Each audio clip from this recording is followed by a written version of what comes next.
Good afternoon. Thank you so much for joining us. My name's Emily Butler. I'm the curator of the Art Toronto Platform Talk Series. I'm really thrilled to be here today. Before we start, I wanted to acknowledge that we are on the territory of the traditional territory of many nations, including the Mississaugas of the Credit, the Anishinaabe, the Chippewa, the Haudenosaunee, and the Wendat. And it is now the home to many First Nations, including Inuit and Métis peoples. As a newcomer to Canada, I wish to contribute towards truth and reconciliation, and I understand that one of its first steps is a process of learning or relearning. And I hope that the Platform Talks program is a chance to learn together, to look ahead at the challenges in the socio-political landscape, and to think about how we can build a better, more resilient, more representative art world together. So I'm really thrilled that I'm joined today by two incredible artists, Rajni Perera and Kimble, and we're going to talk about the topic of care. And both artists consider care in very different ways in their practice, as we'll come to unpack. But I first wanted to zoom back to 2020, which is a year many of us want to forget. But it's a year where care suddenly became something that was very visible. It was clear how important care work is to society, but also how little it is valued. For example, care workers overnight became essential workers and had to carry on operating whilst putting their health at risk, whilst other people got a chance to stay at home. But obviously, care in the art world means a very different thing. And even before the COVID pandemic, care was a trending art world topic. And we're here to unpack today what do we mean by care in the art world, and why is it still relevant to think about it 4 years on from the pandemic. So care has come to mean different things in exhibitions. It's kind of very broadly means raising awareness around social and ecological issues. So it's encompassed things like physical or mental well-being, self-care, questions of collaboration, support, solidarity, activism, and care has been called for as being recognized as essential labor, as we've said in terms of the care workers during the pandemic, but also emotional labor. There's also an important facet of care of thinking about the non-human, so environmental questions. And I think in the art world, it's interesting to think about the relationship between curating and caring. So as many of you probably know, curating comes from the Latin word curare, which means to care. But we're here today to hear from the perspective of artists. And so I wanted to start off by asking Rajni whether you could please introduce us to your practice and tell us what forms of care your work addresses. Is this on? It works, right? Yep. I think it was off and then I turned it back on. I'm Rajni. I'm from Scarborough, but I live in Toronto, and I show with many commercial galleries. I have 2 in Canada, working on more in the States now. I'm a single parent and in a single income household, and that part's not easy. But yeah, I've been a professional artist for my whole career, pretty much, or like since I've had Sayuri, I've only been a professional artist. Before that, I was a cook and I cooked in restaurants. Before that, I was building sets and props for movies and television. So yeah, I've had this job since 2011.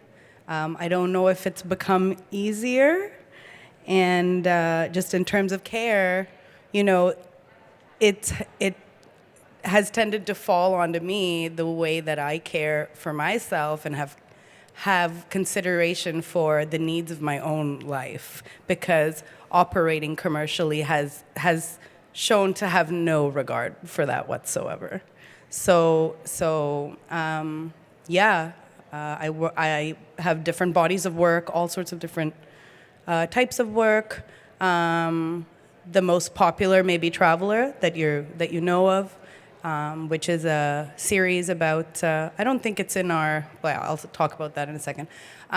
Traveler is a series about humans of the future and migrants and mutation and science fiction and technology and innovation. So that's one body of work. This body of work that Emily is showing, this is a piece called Joyous Procession, Infinite Serpent. It is a piece that is a part of the Toronto Biennial, and you can go and see it at Collision Gallery. It's very big. And this is a series, though, called Mosquito Net, and it addresses dreams and demons and ghosts and visions in a particular way, and kind of like is more about my ancestral past in Sri Lanka. I'm Sri Lankan. There's other work, such as phylogeny, which is care more focused on that. And I think we'd have to like go to the horse. That's anklet. But if we can go to the horse for a second, I'll talk about these in a moment. Yeah, so this is a series called Phylogeny, where I start to address concerns, environmental concerns that I have about the effect of humans during the Anthropocene on the biomes directly surrounding them. And I address it by making animals and sort of like confronting museological displays of information about the natural world. So getting, especially natural history museums, to stop romanticizing nature and start to be realistic about the representation of it. And doing it within the fine arts setting has, proved to be pretty effective. So Can you tell us what phylogeny means? Phylogeny is the study of changing organisms within a set of circumstances that they are faced with. So the phylogeny can be studied in regards to one species or phylum biologically, or you can really open it into like a set of organisms living together and like living in symbiosis. So it's a super dynamic field of study, and I just named the series that because I also liked the word a lot. I thought it was cool. So there's a really interesting reflection on symbiosis, as you said, and mutation. And I think you can't really see it that well in the image, but what's really striking is that a lot of these creatures in your phylogeny series have multiple eyes and multiple mouths. Can you talk about the importance of, or what that signifies and what that might mean in relation to thinking about care? Sure. I mean,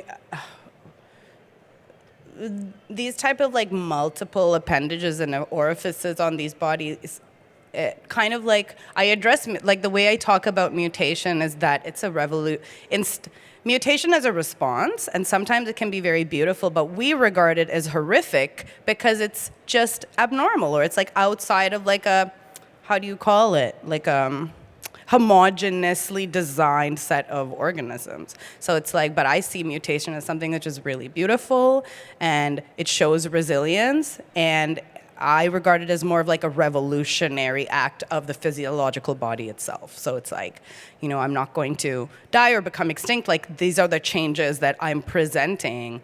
Like, I really love when, the Fukushima nuclear disaster was horrific and like terrible to the land all around it and the people living in its surrounding, but like the animals and flowers and things that came up out of like radioactively polluted groundwater were, for me, those are very stunning. They're beautiful, and it's also an organism's response. Like, I'm not going to die. Like, I need to pollinate more. So like my center of pollination is going to double and triple so that I can, have progeny.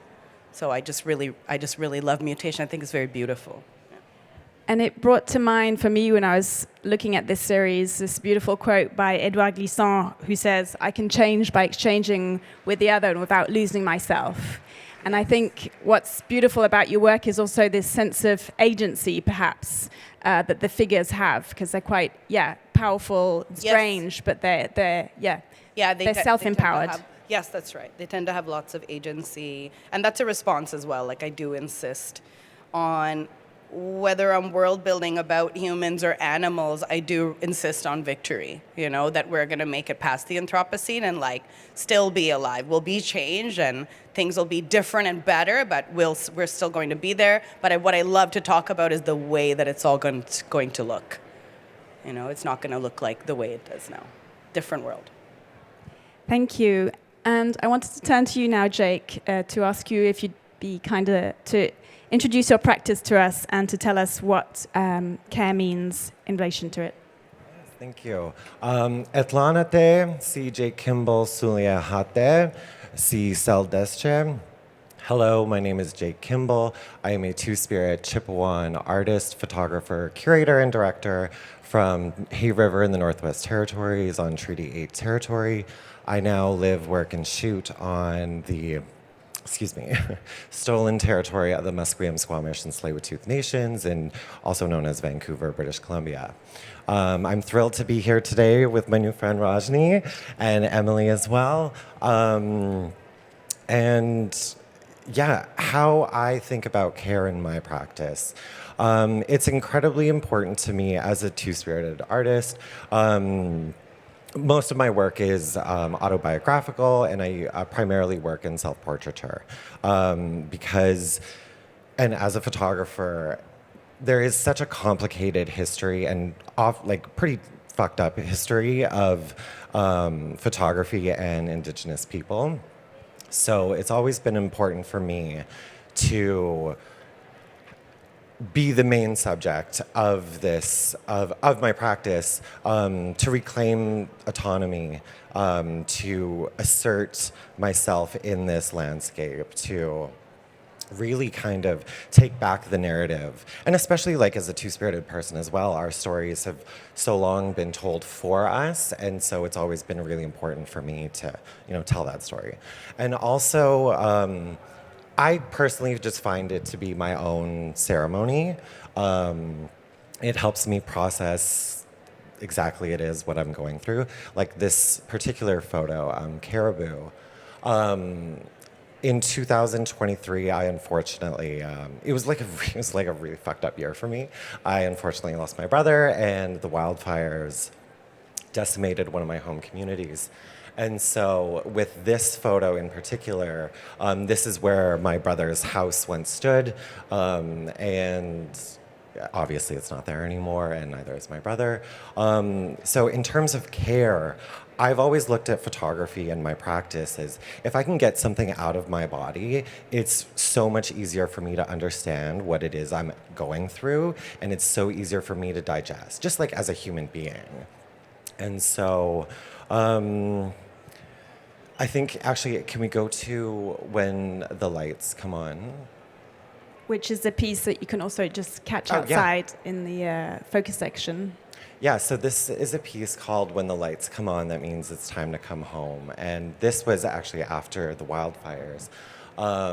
Everyone was getting, because everyone was evacuated from the Northwest Territories, for 2 months, people started to go back. Once people were allowed to go back home, everyone was posting pictures of the Northern Lights, and it was just, and I was seeing them all on Facebook, and I felt this gravitational pull to go home.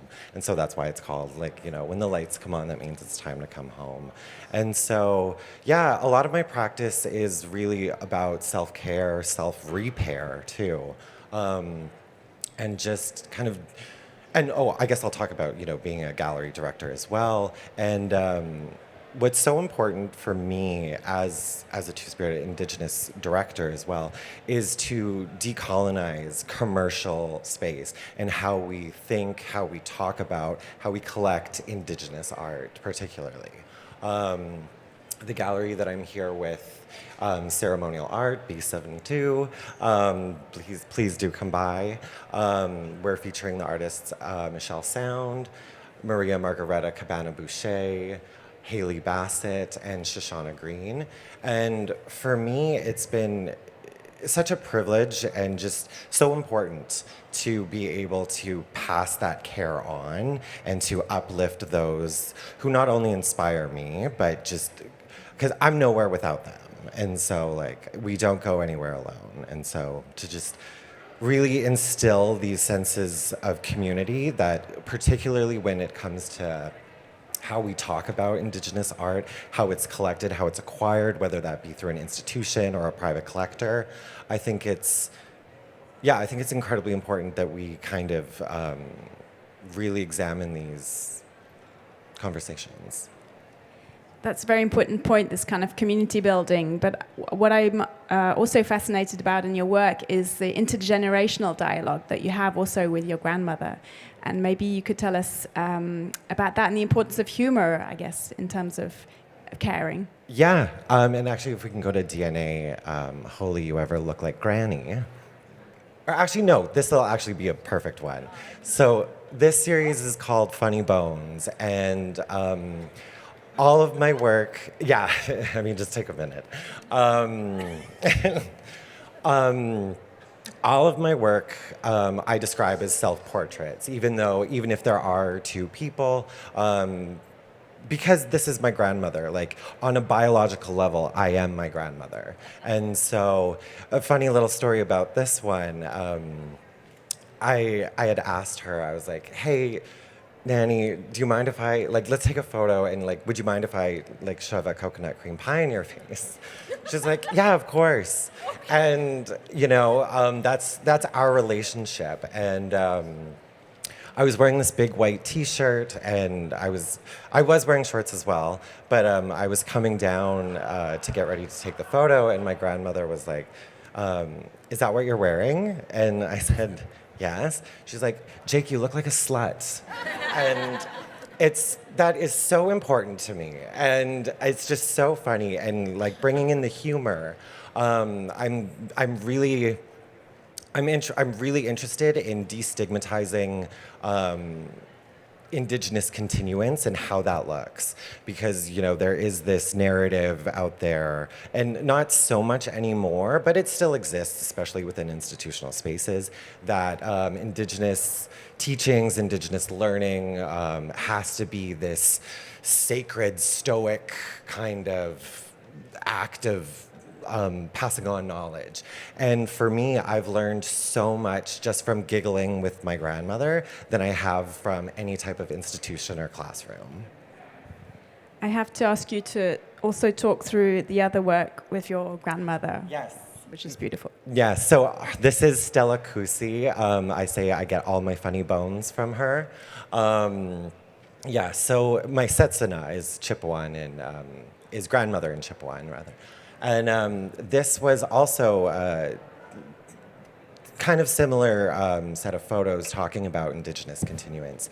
And I don't know if anyone has clocked it yet, but the hand on my cheek is actually my grandmother's, and the hand in front of my grandmother is the ring, yes.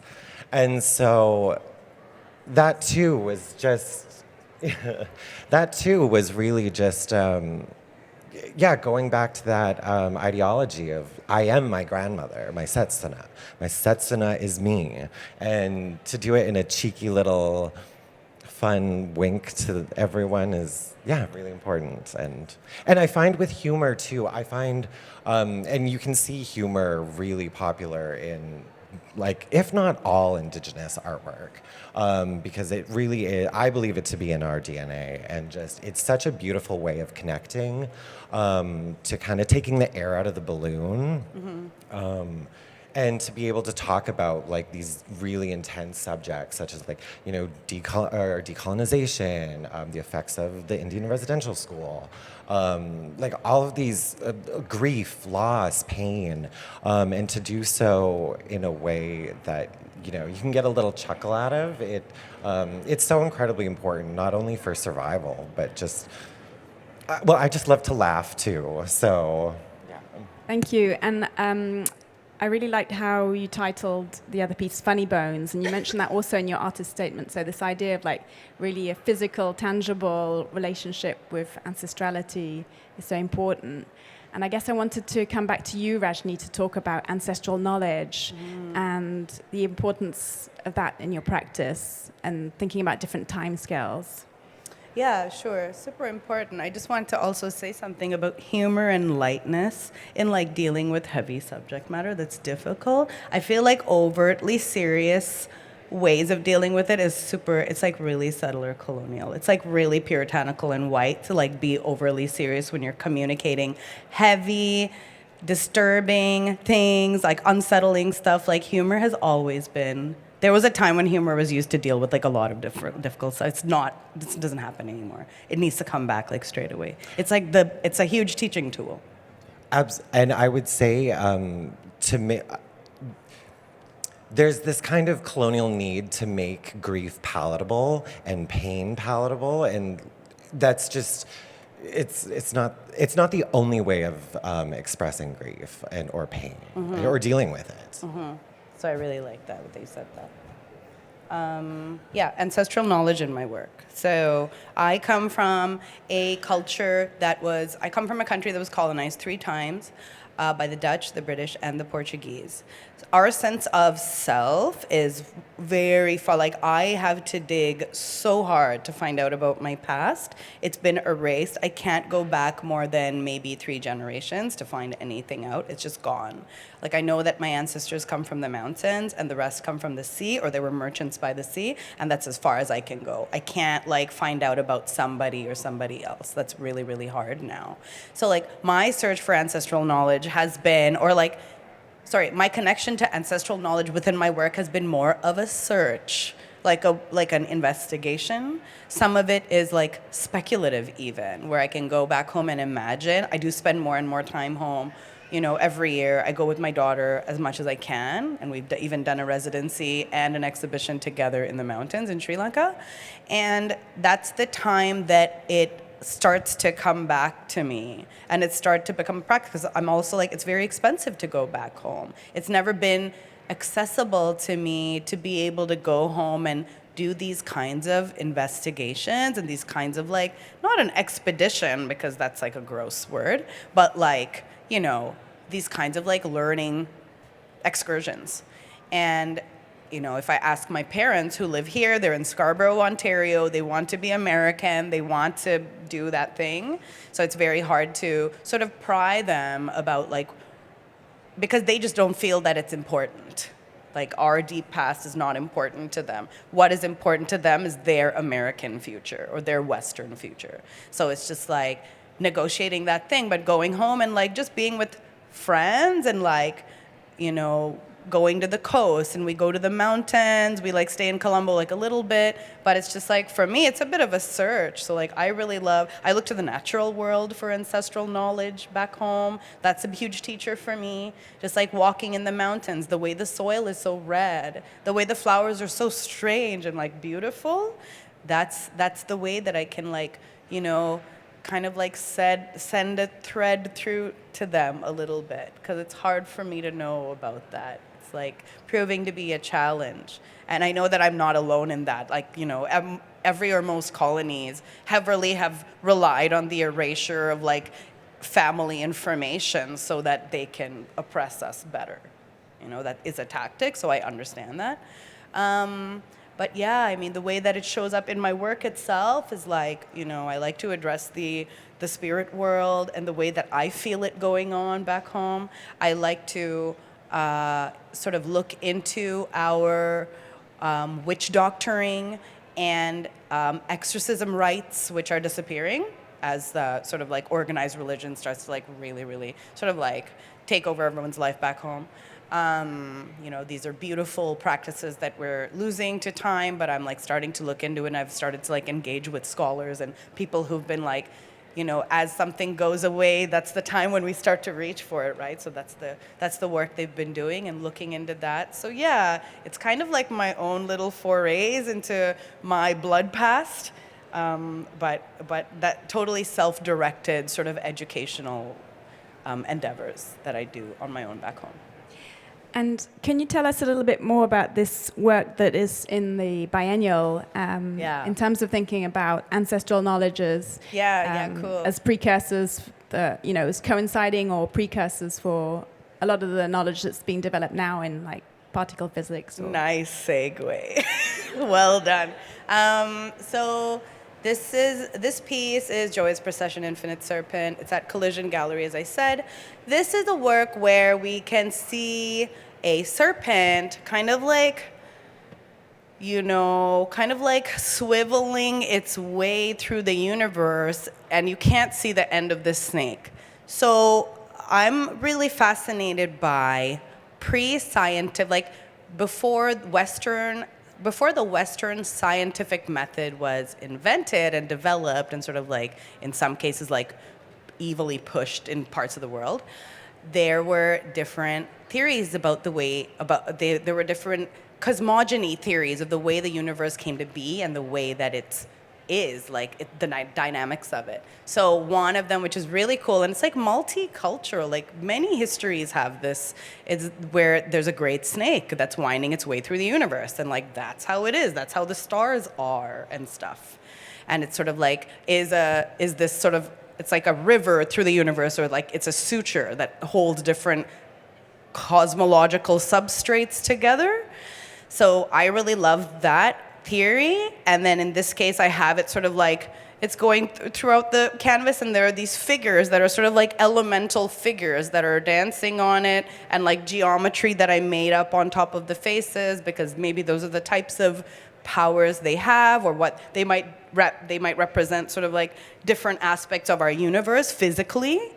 And it's the funny thing about the snake theory is that now we've got some research that's like coming back up, that they're reinvestigating, because the math is there now and we didn't used to have it there, that dark matter or antimatter behaves the same way that they say the snake used to behave. So it is suturing the universe together, or galaxies together, and dark matter is kind of like it's like a thread that is holding things together. I'm like, that's like the snake. So, you know, that's one of many, many scientific theories that have a root in non-Western histories, but that root is like, of course, it's like pushed to the side, because there's something about Western scientific method that prizes its own knowledge making as like so important and better than others, or superior. Yeah, I just really love that. The other thing about old science or old metaphysics is that it was so imaginative and like full of whimsy and like fanciful thinking, that really we talked about, like, you know, dealing with difficult things, like using lightheartedness, which kind of went away. But it you know, theories like that really have that. That way a child can think about space too, you know, and you don't have to have studied particle physics for 10 years in school to understand space. A kid can get it, and that way knowledge is there for everybody. So that's what I love about old science. So I guess one of the keys to thinking about care is offering a platform to different knowledge systems and different voices, as we're coming to hear. And I wanted to ask you, Jake, perhaps, as a curator, as an artist, that you have been very generous in sharing things that could be seen as vulnerable, you know, nude images of yourself, or images of your intense grieving period. How do you create a kind of... It's funny how those two always go together. Like like how I'm dealing with grief is the need to get naked. I find hilarious. Well, there's something quite cathartic, or certainly in the image of When the Lights Come Home. I wanted to ask you, how do you kind of create a safe space for you to exhibit these images? How do you set systems up around you to feel comfortable in sharing them? Yeah, well, I think I would... how do I answer this? I guess I'll kind of start from, like, you know, getting naked to process my grief. And I think I would say is that, like, to be quite frank, I grew up. Like, this is the body that I'm so fortunate and so grateful to have. And so, yeah, it just kind of felt natural to, you know, get naked in my work and to just really honor that side of myself. And actually, we can go to My Guardian Angel is Tired, because I think that was the first time I was ever, like, properly nude in a set of photos. So this was a piece that I did at the Burrard Arts Foundation in Vancouver last year. And it's a series of 5 photographs that are, there's a 3-dimensional quality to it, that they all come off the wall and overlay each other. And this was, My Guardian Angel is Tired was a joke that I used to make, like, in my early 20s. Because I'd go out and I'd just destroy myself on the weekend. And then on Monday, I'd roll into work or school, and people would be like, oh, how's your weekend? And I'd be like, well, my guardian angel is tired. And then, like, as I got older, I started, like, thinking about that and just, because I would put myself in these situations that were really not the best. And I would always say, say my guardian angel is watching out for me, and she's working overtime. And then I started to really unpack that and think about that, and how could I represent my guardian angel? What does that look like? And what have I put her through?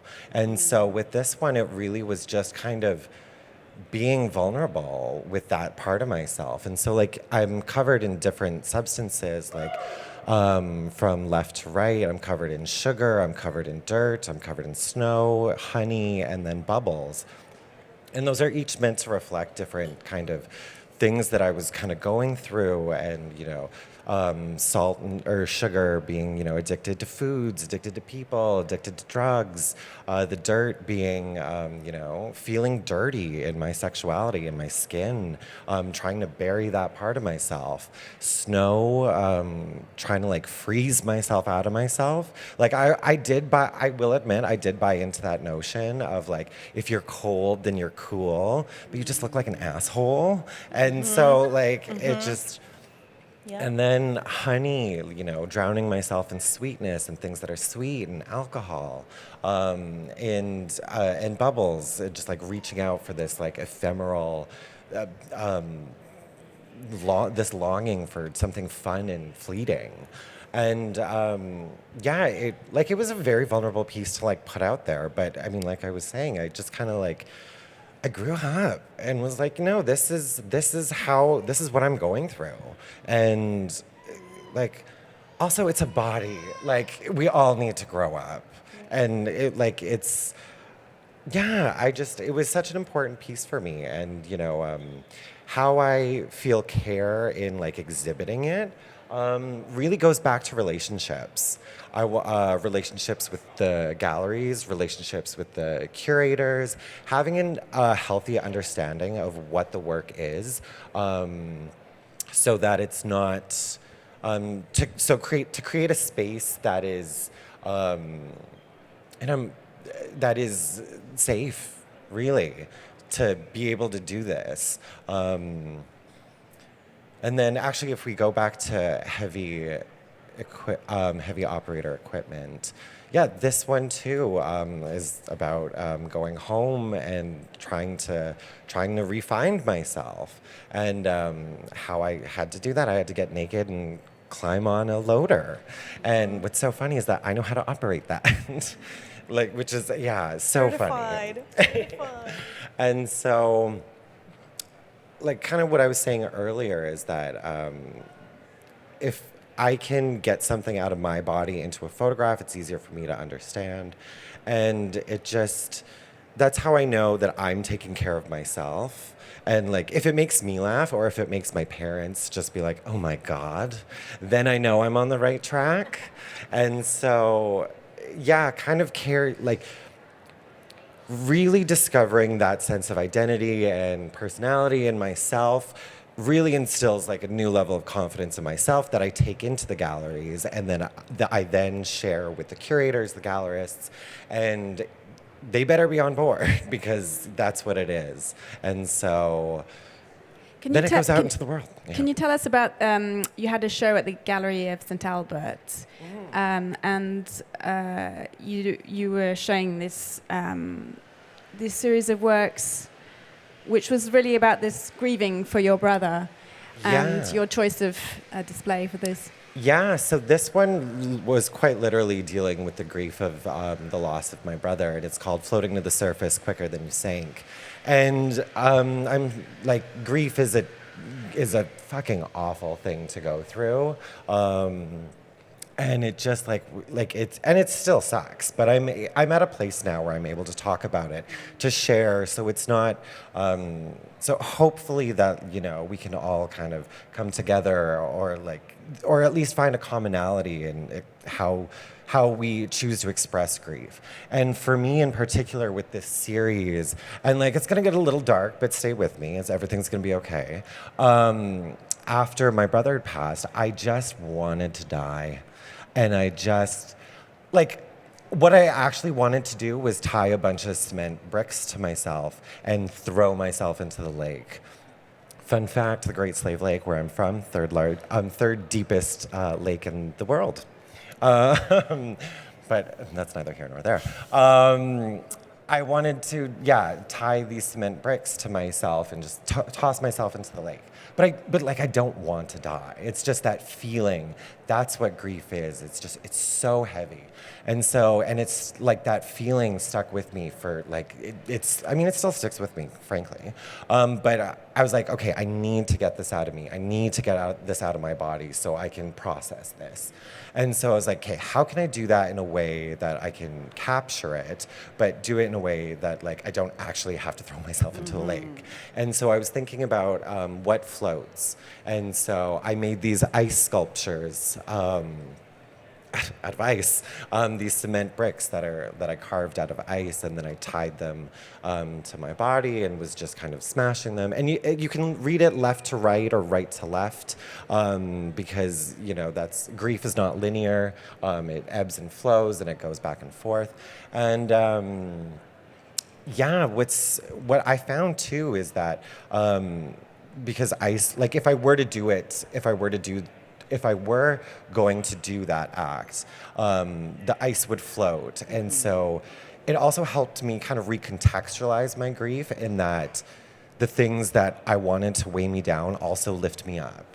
And so it was really, and I didn't really understand that until I got them into a photograph, until I got to see them in a space, until I began talking about them, which was so integral, to my healing process.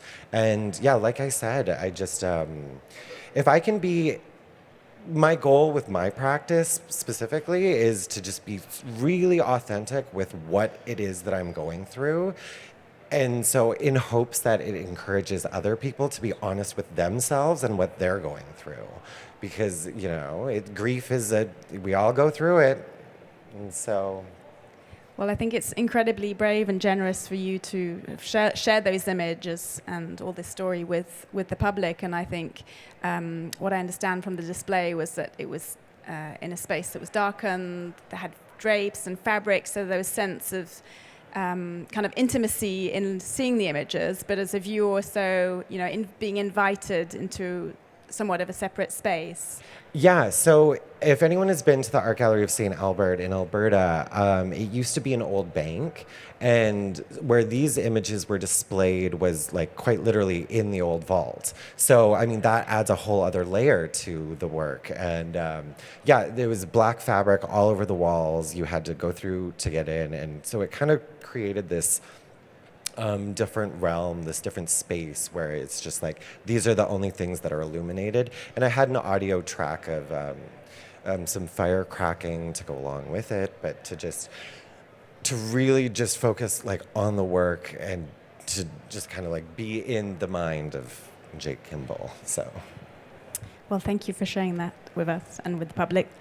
Rajni, I wanted to ask you, I guess you've graduated through the ranks and now showing at What art ranks? fairs What do you mean? and biennials and have exhibited widely in Canada. How have you kind of maintained a kind of safe space around showing your work? Sure. Yeah, this is a very interesting time to ask a question like that.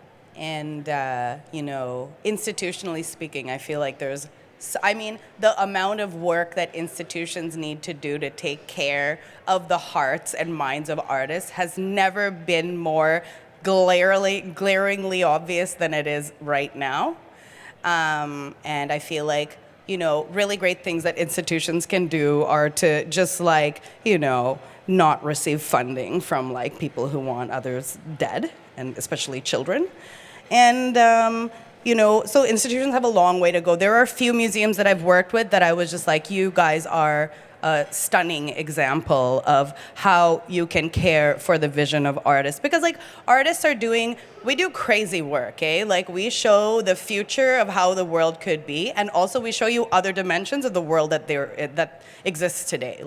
We just create portals all day long. It's exhausting. We have to feel everything. We have to process it for you, show you that thing. So it's just taking care of artists should be at the top of the list, and letting us say the things that we want to say without coming coming down on us because it doesn't align with who is paying for this museum is bullshit. So, there's that whole thing that needs to happen that has become obvious to me, in recent years and especially right now. But, there's also, again, like I said, there are museums that have done so much work and have done so much introspection and come to a better place. And like, they are shining examples. And I think we know, like you can see what's going on. The news is there for us to know that stuff. But engaging with institutions and commercial galleries, because the spaces where we do and you're running one, like you came up with one to deal with things, especially commercially, and like the way that these spaces run and operate, being very choosy about these, even if it's a bit more difficult for your career. I mean, you had mentioned saying no earlier, which, saying no has made my life very easy in some ways and very difficult in some ways, because saying no sometimes is a privilege. Not everybody can do it. It's 2024, everything costs $4 billion. So it's just like, sometimes you have to take it on, compromise your morals, and it hurts like hell. But like, saying no is a huge thing. And it's led me sort of like, a little bit struggles, but coming to a good place where I have allies and allyship and our values are aligned. As artists and institution and dealers and galleries, like if your values align, you feel safe, and then the art world moves forward in like a how do I say this? An unfettered trajectory. Like it moves strongly forward in a united fashion. So those are the kinds of things that I've been thinking about in regards to like, becoming successful as an artist, commercially and institutionally. Getting to the place where I can say no, and that's totally worth it. It's worth doing the work to get to the place where you say no, or you do amazing things like run your own space. That's goals, it's pure goals, leadership goals.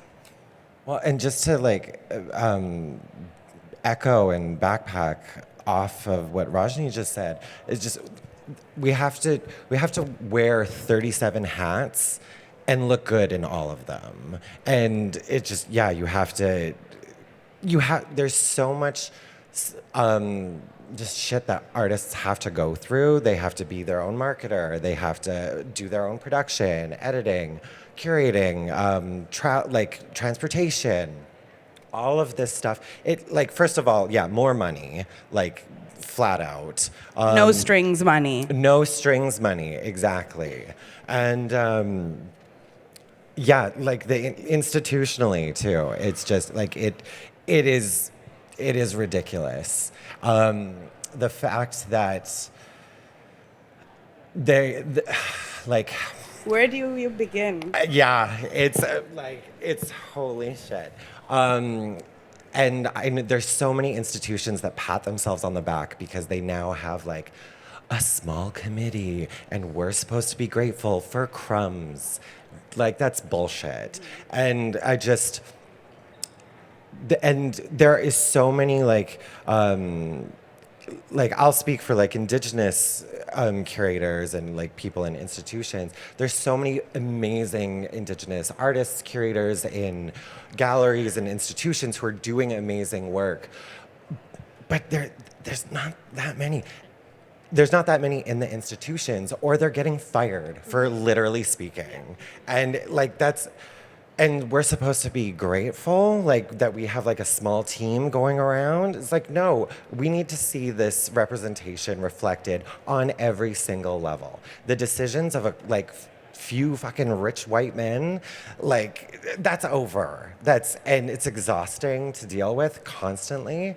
And so I know for me, like, running ceremonial art has been such, so important for me. And the space is owned by Sarah Macaulay, who runs Macaulay and Company Fine Art, and she has been such an amazing ally for me and such a great support system for me to be able to decolonize what a commercial Indigenous gallery is and looks like, because there's such a storied history of the collection of Indigenous art to be put on display, like, oh, look at my native mask, I'm cool. And it's like, okay, where is that mask from? Do you know what it means? Do you know if it was used in ceremony? Do you know if it was danced with? Like, and they don't know. They just like it on like their sconce. And like I don't like that, because I mean, if you even look at the word collection,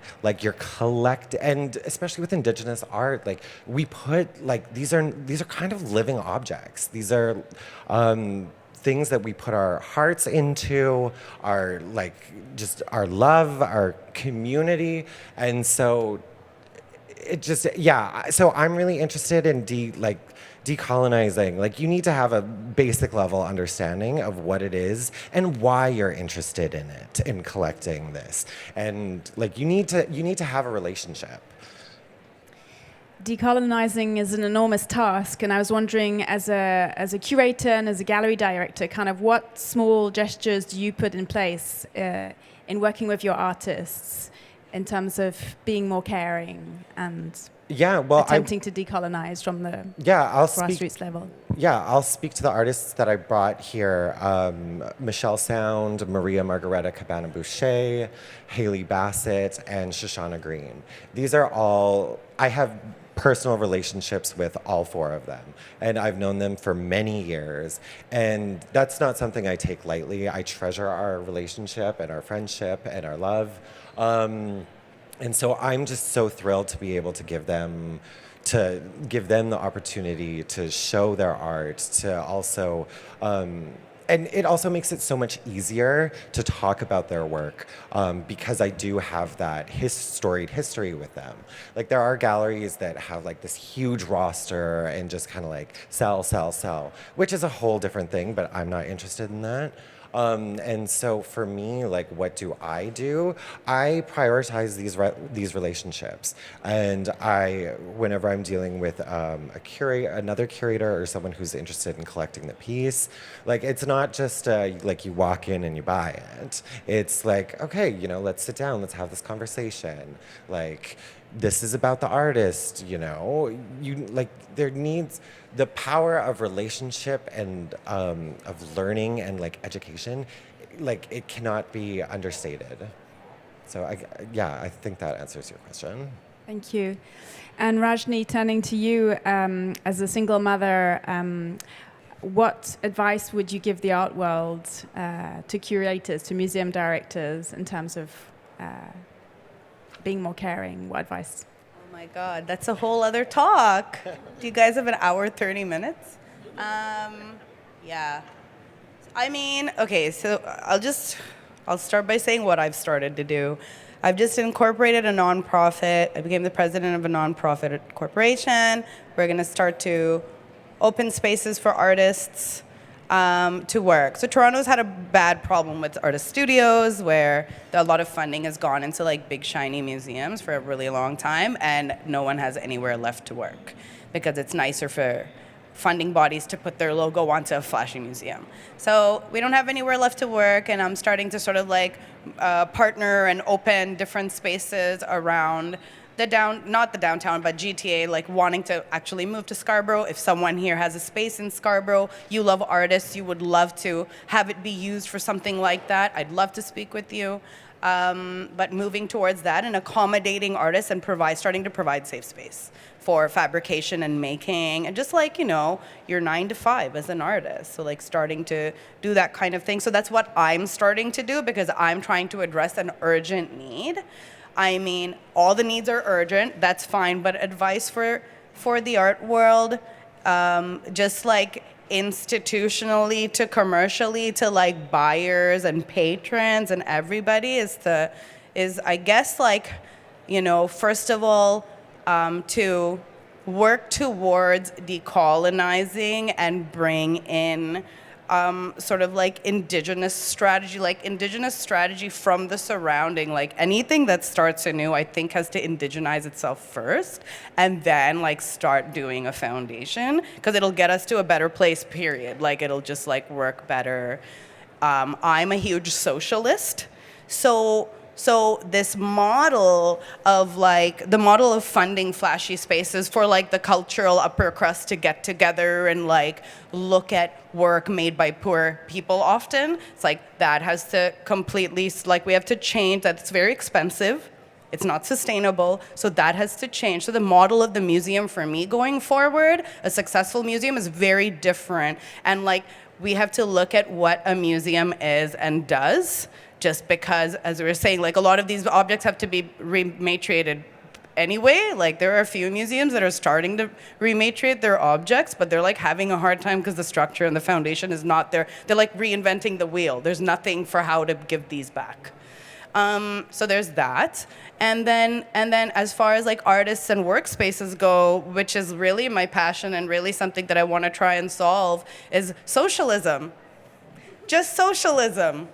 We don't all need to have one space and one toolkit and like all own one piece of like, we don't all need to have something that we buy for ourselves. We can share things, spend less money, and start to plan and strategize. So, because socialist working also helps us build community. Ta-da! Like we solve a bunch of problems by coming together. So if artists can like de-silo and like start to come together and move together, it starts to cost you less money, and then you start to like get stronger and have like a bit more agency in numbers, you know? So yeah, I mean, there are simple ways to solve like big problems, but it's like a thinking thing. People don't even know how to share anymore. We get all, you know, we're getting upset. They're, oh, you know, like that person used this in some way, they didn't wash it well and put it away. Like that's behavioral. So like that we need to change thinking so that things can become a lot easier for us later in many ways. So that's my advice for like a few tiers of things, but ask me for more. I have so much advice. More like complaints, but like some of it looks like advice, yeah. Well, speaking of that, we're going to open to questions now, but one last final quick question. You've described yourself as a socialist. Do you see artists as care workers? Yeah, oh my God, hugely. But where's our benefits, though? Where's our benefits, though? Yeah, we're like, we're care workers. I mean, but like I said, things aren't set up to think about artists in the correct way. Like that's something we need to do a lot of work towards, considering just the sheer work that artists do, and on top of it, you know, we have one of the least lucrative careers. We are in capitalism. So we're dealing with like this awful beast, and we're still resilient. We're still making people smile, cry, laugh, feel good, feel weird, question who they are, and like on zero budget sometimes. So like not even just the budget thing, zero support sometimes. You know, it can get lonely out here. So yeah. You know? Thank you. That's a beautiful statement to finish on. I don't know if you wanted to add anything to that, Jake. Yes. Yes. Well, thank you so much. So we've got a microphone at the back of the room for anybody who would like to ask some questions. Hi. No, now you have to ask one. Now you have to. That's my friend. Sorry, I'm just bothering. Thank you both for your words. It was incredible. Can both of you provide an example, like a more tangible example of when you've left an institution and you said like that was caring, the way the curator worked with me, the way the team worked with me. Oh my God, there was yes. an actual tangible example of what they did that made you feel comfortable with your work being in the institution. The McMichael. Why? I don't know. They have this team that is so magical and understanding, and they do so much work to be woke, like from the inside out. And they try to always understand. And they help me, like they literally, this is before I owned a car that I started Futures, before I owned a car. Jen would literally pick me up and bring me home, and because I just was more poor than I am now. I mean, I'm more poor after I bought a car, 100%. Like that's, you know. Just let's understand that part. But like that is a museum that so in the reason I'm so bubbling to talk about this is that when I was first told that they would like an exhibition with me, never mind an exhibition that's been traveling Canada for almost two and a half years now, I was like, the McMichael, because I knew it was made to house the work of the Group of Seven. When I was at OCAD, I hated the Group of Seven because for me it represented oppression, mediocre white people's work, and was made to look at it I know how beloved the Group of Seven is to Canada, trust me, like I get it, but I was just like sick and tired of it, sick and tired. Also because of the lack of any other artwork in the curriculum for me to even like or love or anything, like I didn't really like it. So anyways, because that museum was built for that, I was really sus. Like I was very skeptical going in. And then I meet this team and they like wanna, these are one of the museums that's rematriating objects, by the way, like doing lots of work, literally inventing the way that it's going to go back.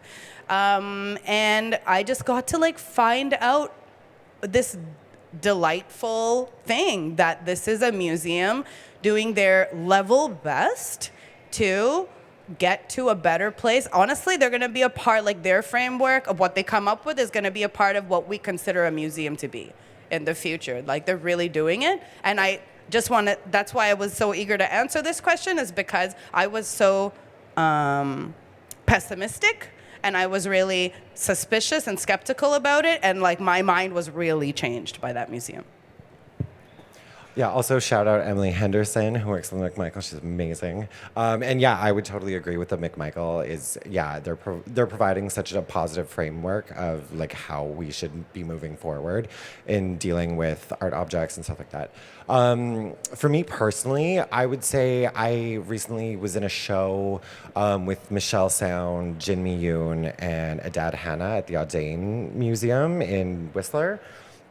And I was also still, the grief was still really fresh for me. And one of the curators, and I mean the whole team, frankly, but one curator in particular, Emily Wall, who I used to work with and had this long-standing relationship with, just would check in on me and be like, hey, are you interested in doing this show? Is there anything that I can do to help support you? Like being an active listener, like friend, and a curator was so important for me. And she's like, take time to think about this.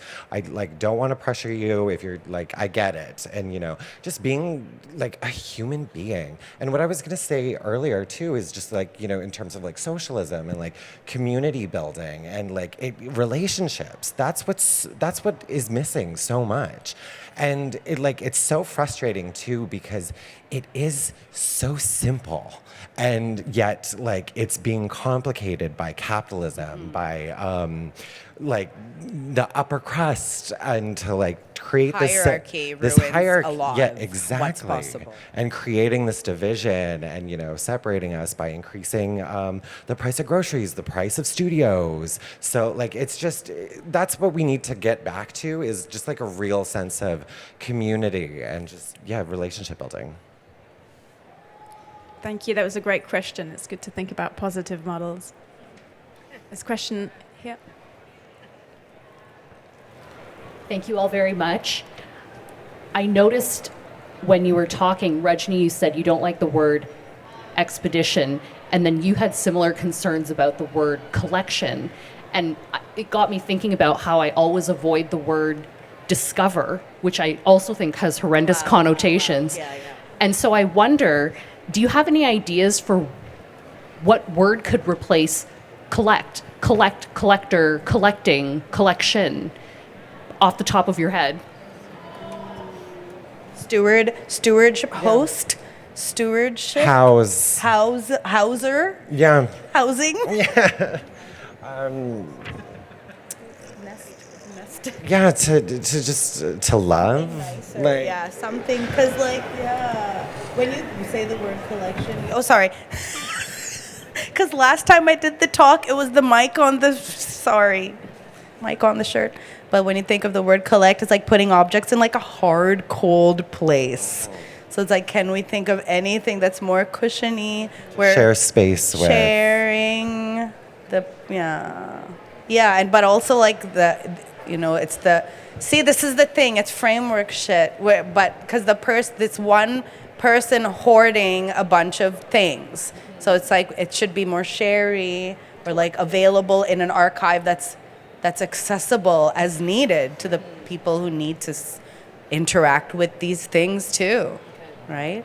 Sometimes some collections make it into there. They like go into a museum. It's like, hey, make this available. It's in the archive, rather than like putting it in the basement. Some collections I've just seen in basements wrapped up, beautiful artwork. It's like, you're just hoarding. This is not really a collection. Collections should be available as an archive to the public as needed. That's the reason artists make artwork. We actually don't think about our work lying. You know where it's going to look great? Great. Inside 3 bed sheets and bubble wrap. Oh my God. In a basement. Tax-free haven. Thank you. Thank you. Good question. Great Wow. Question here at the front. I was thinking about what you were saying about refusal and saying no. What do you think about refusal in relationship to urgency? Yeah. And like both the false sense of urgency, but also the false sense of urgency that we can sometimes have within ourselves to Totally. be productive and get things done. So what do you think about it in terms of urgency? When you say refusal, we're talking about saying no and being able to be picky and choosy with who exactly we're going to be fucking with and so on. So like, yeah, I mean, the reason that I said that saying no it can be looked at as a privilege is if you have the capacity to refuse. And like, that's 2 things. That's like what we've been conditioned to do, and that's what society expects of us to do in order to succeed. So like, it's like contending, and I don't know how well I can answer this question because like these are recent thoughts for me, and I was just in survival mode for decades because I just only now am I starting to get a hang on like my kids' future and mine, and like even think about those things in maybe the past 2 years. So like this thing of saying no, my friend Lido Pimienta was just like, I love her quote. She's just like, I love the word no. Her son, when he was born, taught her about no, because children say no as soon as they don't want to do it. They're just like, I don't want to do no, or like, it's like, no, it's in a tantrum. And she's like, I like that. I like the way he's saying no. So, I mean, yeah, as far as urgency goes, there is a quality about the times we live in now where things can feel a lot more urgent than they are sometimes, not always. And, you know, maybe having a consideration to exactly how urgent is it? Like just having that second and third thought about it before agreeing. To participate in something that maybe your values don't align, or if you just get a nasty feeling about it, which we know about this, and it could be tied to a comment by someone who's like in a leadership role in this thing, and you're just like, might go wrong. It's like, how urgent is this? And like, will there be other opportunities? And it's also such a time of lack thinking. And if we can hook into, I know it sounds so silly when I say this, but like if we can hook into abundance thinking a bit more in a rational way, not in a crazy way. If we can hook into that, that'll let us say no a lot more. When you're believing in good things that align with you, that are coming your way because of the space you've made for them in your life. Did you want to add anything? I just, really kind of looking at like what urgency is, like especially in the art world. It's like, oh, I needed to like, are you gonna be in? We want to buy this now or something like that. And it's like, no. And so I mean, and it's hard to say no sometimes. Obviously, I mean, I do understand that, but what is so important is to just like no. To say no and to just have that time, because it's like it's really not that urgent. Like let's also just kind of take a step back and just like have a breath And so even if it's like an hour or something, just be like, you know what, I need some time to think about this in whatever it is. And so I think, yeah, and because time is precious, and thinking is precious, and so Yeah, that's time too. Yeah. Internal time is time too. yeah. As precious as shit that goes on outside of your body, it's as important. So that's One my more idea. thing, sorry. There's an idea in the commercial art world or even institutional around of momentum. This word is normally used to exploit artists and their capacity to work. And I think that's something that is up. Like maybe folks who deal with artists who want to do, I have a variety, I have an amazing dealer who's here, Hugues Charbonneau. And, when it comes to things like momentum, I find that he more looks to me. And we have a really nice dialogue about capacity, timelines, and what momentum really looks like. Time scales for Hugues are one thing, whereas time scales for other dealers look very, very different. So maybe yeah, that's one thing. If you want to preserve your capacity to say no, being careful with who the transactions that you're setting up and their ideas of time and capacity, and compromise. That has been a bit of a learning thing in the past few years. Important. Yeah, and just, I sound like a broken record, but it goes back to relationships. Yeah. And just everyone works in different capacities too, right? And so, yeah, just with a dealer, as someone who works in the commercial space, I've got some artists who they need 8 months to just make one work, and that's fine. I never want to be that person who's go, go, go, go. Because no, because then it just turns into this production and just transactional commercial. It gets icky for me. And so, but yeah. Commercial is starting to be used as a derogatory word a little bit. You know what I'm saying? Maybe that should change a little bit. On that This has note, connotations. I think this is a beautiful note to end. I think we did have. Oh, There's sorry. one more question. Yeah, there is one more question. We Sorry. want you Okay, to one more ask this question. Yeah. Rajni and Jake. I full disclosure, I work for an institution. I work for a museum. But I also work for a museum that is one of many museums that are quietly thinking about and actively giving things away. And one of the things that really interests me about the potential in working with artists and telling new stories around the collection is the possibility that artists can prescribe the lives that these objects will live within our walls. So basically saying, creating conditions that we need to abide by. So, this work will never be loaned to X institution because the labor conditions in which that institution were built were not favorable and not in alignment with an artist's values, those kinds of conditions. So I'm curious about whether the two of you are thinking in similar ways, if you're thinking about that potential to create conditions that are an appendix to a work's life. So that's already happened with me, with the work. Yeah.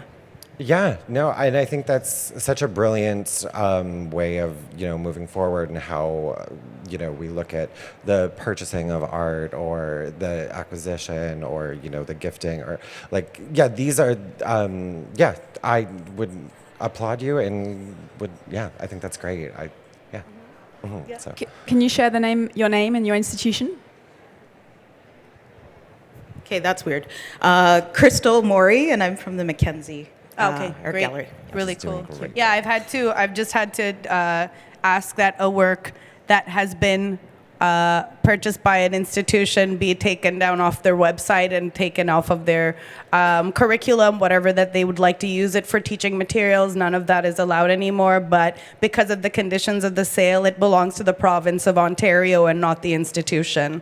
So I would need very expensive lawyers to remove this work.